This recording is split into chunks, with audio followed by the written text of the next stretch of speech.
This is the first installment of Offsite, a series about artists expressing themselves in creative spaces. The performances take place in what are usually private spaces, front yards and porches in the Seton Village neighborhood of Toronto. A family performs a piece choreographed by K. Alton during the 2016 Porch View Dances, Monica Salazar Arcila, and in the 7 years since it began, Porch View Dances has widened its reach to other neighborhoods, cities and participants of varying abilities. But it began in this slice of the annex, founded roughly by Bloor, DuPont, Christie and Bathurst STS, when performer and choreographer Karen Ka looked out the window of her living room and noticed neighbors going in and out of their house, animatedly chatting on their porch, and imagined it happening in dance form.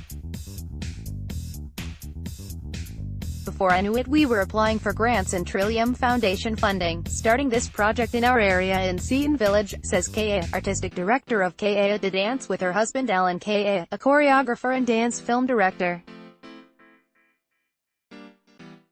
Article continued. Bellowith started, Alan says, as a way to tell stories about the neighborhood by pairing the people living in the houses with professional choreographers.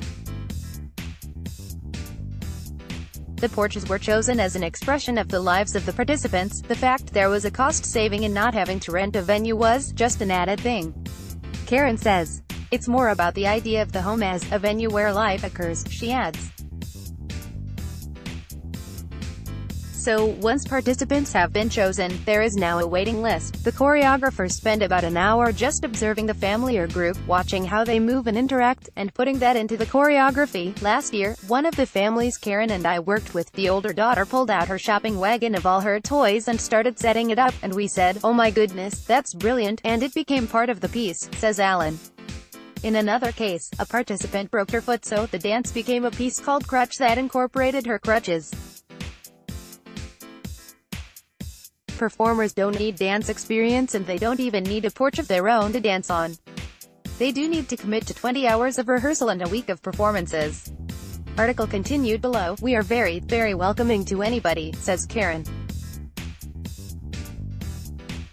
If you want to be involved in a creative process, to delve into the stories within your lives, within the household, to have this incredible experience with a creator at the helm, we are interested in you. This year, for the first time, some of the dancers come from outside Seton Village and people of diverse abilities are included. One of the groups includes 2 participants in wheelchairs and one who uses American Sign Language. They will perform yoga, wheelchair dance, aerial circus and contact dance. Another group of 4 housemates have multi-exceptionalities, described as learning differently from other people. Third team, father and son Jim and Owen Adams, are repeat performers who are exploring the indigenous values of truth, love and respect. "We're such a beautifully unique society and culture, especially here in Toronto," Alan says. The aim is to present the porches in their natural state, so you won't see things like professional lighting or stage rigging. Garage lights might be turned on to illuminate a shadowy area.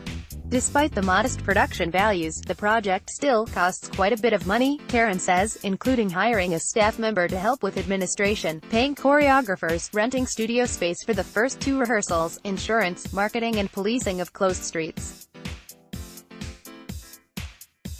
Canadian Heritage and TD Canada Trust provide some funding, and the Kahas are exploring other sources to keep the series going. Community groups and local businesses provide volunteers who act as tour guides for the hour-long performances, leading the audience from porch to porch.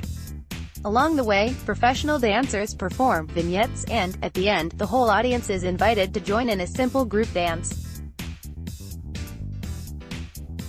The Kahas say they get several hundred spectators each night from all over the GTA, and they have taken Porch View Dances to other parts of the city, including Etobicoke and Jane Finch, and other parts of the country, including Moncton, NB, Ottawa and Kitchener, ONT. "It's very inclusive and it's very accessible," says Alan. "We look at the world as our neighbor, which is who we are, especially as Torontonians and Canadians." Porch View Dances takes place July 18th to 22 in Seton Village. See ka.org for information. Deborah Yo is a deputy entertainment editor and a contributor to the Star's entertainment section. She is based in Toronto. Follow her on Twitter, @realityo.